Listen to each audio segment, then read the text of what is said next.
Did the concept of what the album was going to be about, was that there when you started to lay down tracks, or did that come afterwards?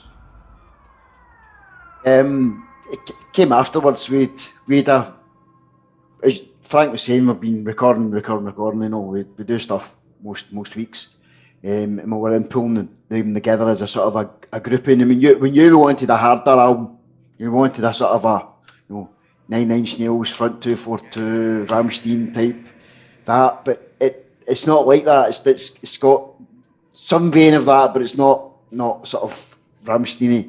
But for us, it's a darker, harder album, you know, compared to the other stuff we're doing. This is much harder.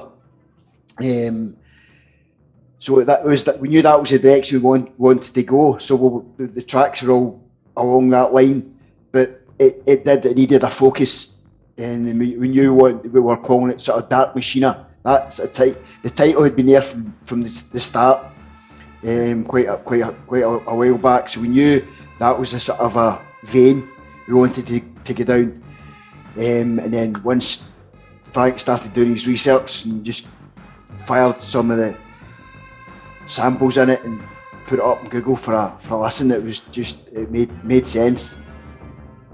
From the initial sort of addition of the samples, there was not a lot of changes to it. You know, Frank spent a lot of time getting it fitting and right, and it just worked. And from that time, it was like the album just seemed to come together. And overnight, I'm saying overnight, Frank had been several nights, several late nights, early mornings, crawling the web to get stuff. You might want to kind of rephrase that, John.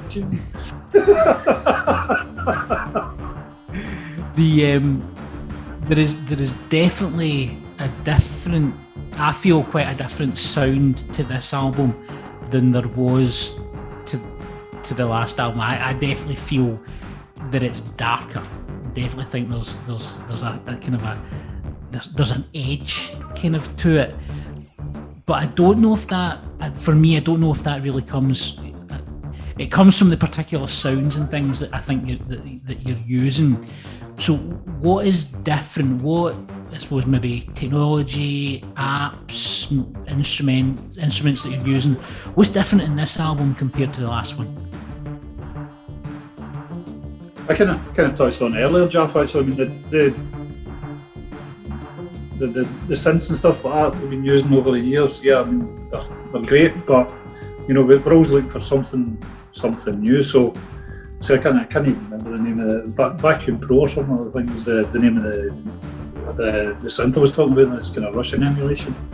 And you know, if there's a gap in there, you're looking for something hard, this is definitely the place to go, you know. So that appeared quite a lot. In fact, when Stuart was saying that he was getting some of these mixes early in the morning, he's like, "Is that the same track we talked about last night?" You know, I just found a sound there and I went with it, and it's got a lovely kind of sequencer arpeggiator built in it as well. Simple to use but really effective, and it just, there you go, it was straight on and off we went, you know. So there's that, and obviously it's touched on the Native Instruments Machina, which John's platform he's been working on. So they kind of started with quite a hard electronic edge to kick off with.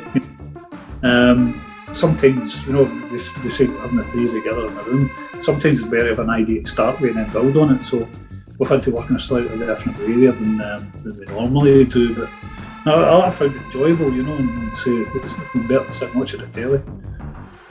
Enjoyable, but I would say before we maybe put